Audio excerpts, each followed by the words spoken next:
Shalom, kita bersyukur pada kesempatan ini Tuhan masih memberikan kita waktu sehingga kita bisa sharing dengan satu tema, yaitu fokus pada tujuan. Amin. Sekali lagi, tema kita pada sharing ini yaitu fokus pada tujuan. Nah, mengapa kita harus fokus pada tujuan kita? Supaya kita ini jangan banyak terbuang waktu, jangan banyak terbuang uang, dan jangan banyak hal-hal yang kita lakukan yang tidak sesuai dengan apa tujuan kita. Nah, kita baca satu kebenaran firman Tuhan di dalam Filipi pasalnya yang ketiga ayat yang ke-14. Beginilah firman Tuhan. Saudara-saudara, aku sendiri tidak menganggap bahwa aku telah menangkapnya. Tetapi ini yang kulakukan, aku melupakan apa yang telah di belakangku dan mengarahkan diri kepada apa yang di hadapanku dan berlari-lari kepada tujuan untuk memperoleh hadiah, yaitu panggilan surgawi dari Allah dalam Kristus Yesus. Ini ada 3 yang kita seringkan untuk mencapai tujuan. Yang pertama itu, tujuan apakah yang kita dambakan itu? Atau tujuan apakah yang didambakan Rasul Paulus dalam konsep ini? Yang kedua, apakah yang harus kita perbuat untuk mencapai suatu tujuan? Yang ketiga, mengapa kita harus hidup dengan tujuan? Satu persatu kita akan bahas ini. Yang pertama, apa tujuan Rasul Paulus di dalam Filipi pasal 3 ayatnya yang ke-13 sampai yang ke-14 ini? Yang pertama, tujuannya adalah menjadi serupa dengan Kristus. Di ayatnya yang ke-10 sampai yang ke-11, begini firman Tuhan. Saya bacakan kepada kita. Yang kukehendaki ialah mengenal Dia dan kuasa kebangkitaannya dan persekutuan dalam penderitaannya, di mana aku menjadi serupa dengan Dia dalam kematiannya, supaya aku akhirnya beroleh kebangkitan dari antara orang mati. Dan itulah yang dikehendaki Rasul Paulus di dalam pengenalannya akan Tuhan. Dia ingin menjadi serupa dengan Tuhan, dan dia juga rindu. Di ayat yang ke-11 dikatakan, supaya aku akhirnya beroleh kebangkitan dari antara orang mati. Itu juga dirindukan Paulus, supaya dia bisa hidup kembali bersama-sama dengan Bapa di surga. Karena kehidupan kita bukan hanya hidup di dunia ini, di kehidupan akhir pun ada. Dan itu adalah kerinduan Paulus. Dan itu pun bukan hanya kerinduan Paulus, itu juga adalah kerinduan kita semua, untuk di hari yang terakhir atau di kehidupan berikutnya kita bisa hidup selama-lamanya bersama dengan Tuhan kita. Yang kedua, menyelesaikan tanggung jawab pelayanan. Ada tanggung jawab dalam pelayanan, karena sering sekali orang nanggung susah jawab iya. Dan Rasul Paulus mengingatkan kepada kita bahwa di dalam setiap pekerjaan yang kita lakukan harus kita bertanggung jawab. Bukan hanya jawabnya yang besar, nanggungnya orang lain. Tetapi di dalam diri kita sendiri kita harus siap bertanggung jawab untuk setiap apa yang kita lakukan. Di dalam Filipi 3 ayat yang ke-12 dia berkata begini, bukan seolah-olah aku telah memperoleh hal ini atau telah sempurna, melainkan aku mengejarnya, kalau aku dapat juga menangkapnya, karena aku pun telah ditangkap oleh Kristus Yesus. Artinya ada tanggung jawab yang dimiliki oleh Paulus kepada Kristus setelah dia mengalami perjumpaan dengan Tuhan. Nah, setiap kita juga pada kesempatan ini, Rasul Paulus mengingatkan kita bahwa kita ini harus bertanggung jawab atas setiap pekerjaan, profesi yang kita miliki saat ini, yang kita tekuni saat ini, yang kita kerjakan saat ini. Amin. Kita mengingatkan satu dengan yang lain bahwa kamu harus bertanggung jawab dengan setiap apa yang kamu lakukan, dengan setiap apa yang kamu kerjakan.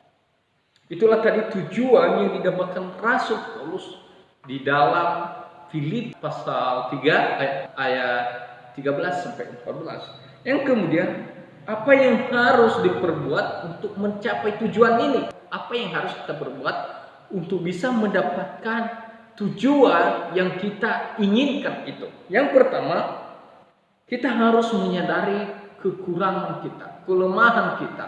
Karena dengan kita menyadari kekurangan kita, kelemahan kita, kita mengetahui hal-hal apa yang kita butuhkan. Amin. Dengan kita menyadari kelemahan kita, kita tahu apa yang harus kita perbaiki. Nah, kita lihat di dalam Filipi 3:10 ayat yang ke-11. Filipi 3 ayat yang ke-13, dia berkata begini, saudara-saudara, aku sendiri tidak menganggap bahwa aku telah menangkapnya, tetapi ini yang kulakukan, aku melupakan apa yang telah di belakangku dan mengarahkan diriku kepada apa yang di hadapanku. Artinya begini, sering sekali yang membuat kita gagal untuk mencapai tujuan adalah masa lalu kita. Sering sekali yang membuat kita tidak mencapai pada tujuan kita adalah masa lalu kita. Sehingga Rasul Paulus mengatakan di sini bahwa saya tidak boleh lagi melihat ke belakang. Yang ke-13, saudara-saudara, aku sendiri tidak menganggap bahwa aku telah menangkapnya, tetapi ini yang kulakukan, aku melupakan apa yang telah di belakangku dan mengarahkan diri kepada apa yang di hadapanku. Amin. Rasul Paulus dia berkata begini, yang kulakukan, aku melupakan apa yang di belakangku dan mengarahkan diriku ke depan. Dan fokus. Kenapa? Karena background Paulus itu, ya kita mengetahui semuanya, bahwa latar belakang Paulus itu adalah menganiaya orang Kristen atau menganiaya orang-orang yang mengikut Kristus. Bukan hanya dianiaya, bahkan dibunuh. Dia seorang pembunuh. Kalau dia melihat yang ke belakang itu, tentu apa yang terjadi dalam diri Paulus? Dia berkata, aku tidak layak, aku ini penjahat. Bukankah sering sekali terjadi seperti demikian dalam kehidupan kita?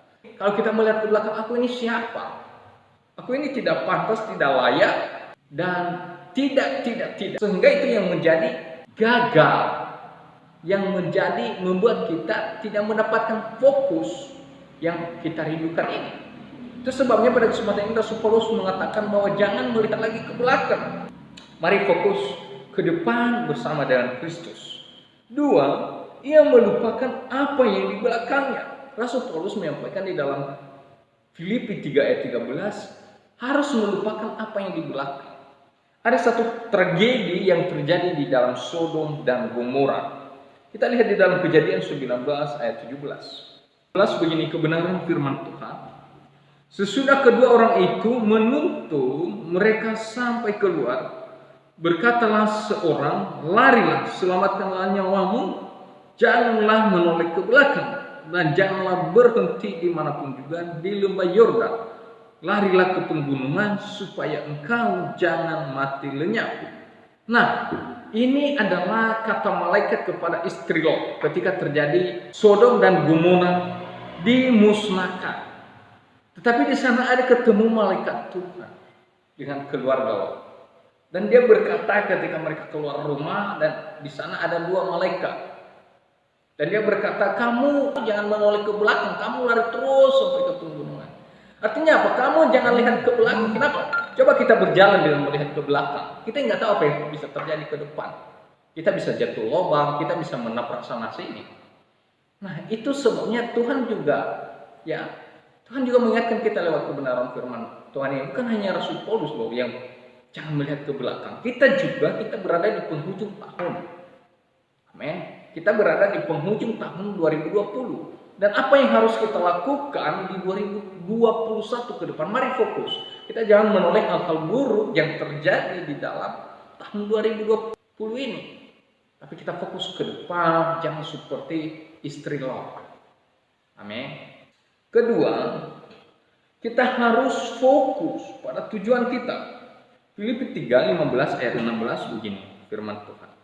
Saya bacakan kepada kita. Dia berkata begini, karena itu marilah kita yang sempurna berpikir demikian. Dan jika lain pikiranmu tentang salah satu hal itu akan dinyatakan Allah juga kepadamu. Tetapi baiklah tingkatkan pengertian yang telah kita capai, kita lanjutkan menurut jalan yang telah ditempuh. Gini, cara berpikir kita harus kita mengubah, mindset kita harus kita ubah. Kalau di tahun 2020 banyak hal-hal yang negatif ya yang kita pikirkan, sehingga di tahun 2020 fokus kita itu masih belum tercapai. Tetapi di 2020 pengertian kita, mindset kita, pola pikir kita, mari kita ubah sehingga kita bisa mencapai fokus kita. Amin. Ada satu lagi kebenaran firman Tuhan saya bacakan kepada kita di dalam Yesaya pasal 43 ayatnya yang ke-18. Begini firman Tuhan.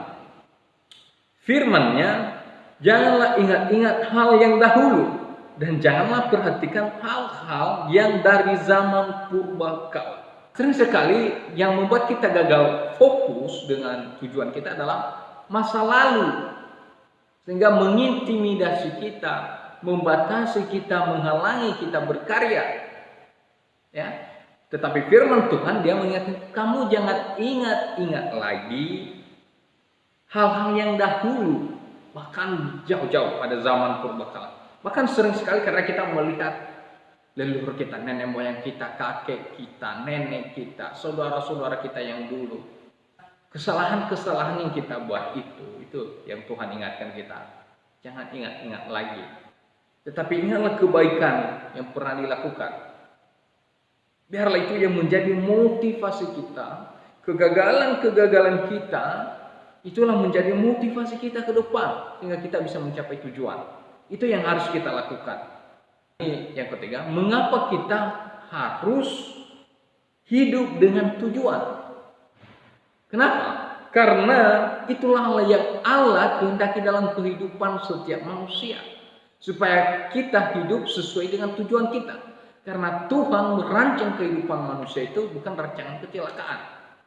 Tetapi rancangan yang penuh dengan damai sejahtera. Itu sebabnya Tuhan bilang rancanganku bukanlah rancanganmu. Jalanku bukanlah jalanmu. Artinya jauh-jauh hari Tuhan sudah persiapkan setiap manusia, setiap kita untuk bisa mencapai fokus kita tadi, untuk kemuliaan Tuhan, menjadi saluran berkat Tuhan, sehingga kita seperti Kristus yang diungkapkan Rasul Paulus di dalam Filipi 3-14 ini. Terus, karena masyarakat di mana kita hidup mendambakannya, ya, karena masyarakat di mana kita ada saat ini mereka juga merindukan itu. Mengapa kita harus hidup dengan tujuan? Karena usia kita mendesak kita untuk melaksanakannya. Karena usia manusia tidak ada yang namanya abadi, kekal. Usia kita terbatas. Di dalam Mazmur pasal yang ke-90 ayatnya yang ke-10 begini firman Tuhan. Masa hidup kami 70 tahun dan jika kami kuat 80 tahun dan kebanggaannya adalah kesukaran dan penderitaan. Sebab berlalunya buru-buru dan kami melayang lenyap. Artinya kehidupan manusia hanya 70 tahun, 80 tahun. Kalau selebihnya ada, berarti itu sudah penderitaan. Nah sekarang masa usia kita untuk mencapai tujuan yang kita inginkan. Berapa banyak lagi kesempatan. Kalau di posisi usia kita 30 tahun, untuk mencapai 70 tahun, berarti ada 40 tahun lagi. Kalau sekarang usia kita 20, berarti ada 50 tahun lagi. Kalau kita ada di usia 40, berarti 30, 50 berarti 20 lagi. Oleh sebab itu, mari kita mempergunakan sesingkat mungkin, sebaik mungkin waktu ini yang Tuhan berikan kepada kita. Sehingga setiap tujuan yang kita dambakan, yang kita impikan, dapat kita menggapainya. Tuhan Yesus memberkati kita semua. Haleluya. Amin.